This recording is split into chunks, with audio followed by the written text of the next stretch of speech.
पुराने जमाने की बात है। एक छोटा सा गांव था और इस गांव के किनारे एक बूढ़ी माँ रहती थी। इसका एक ही बेटा था, उसकी सांस, उसकी उम्मीद, उसकी आखिरी खुशी।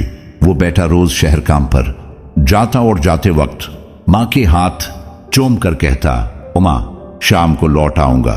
एक दिन शाम ढली, रास्ते की मट्टी बैठ गई, चिराग जल उठे, मगर बेटा ना आया। माँ दरवाजे पर बैठी रही, कानों में बस उसकी आवाज गूंजती रही।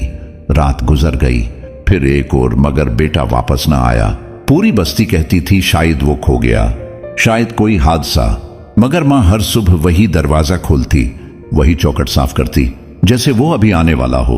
उसकी उम्मीद टूटी नहीं, लेकिन आंखें रो रो कर पत्थर हो गई। साल गुजरे। एक दिन गांव में एक अजनबी आया।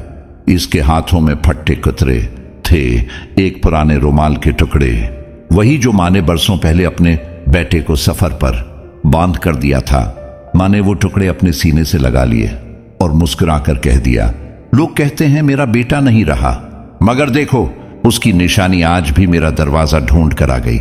और उसी मुस्कुराहट के साथ वो सुकून से आंखें बंद कर गई, जैसे आखिरकार उसने अपने बेटे को पा लिया हो।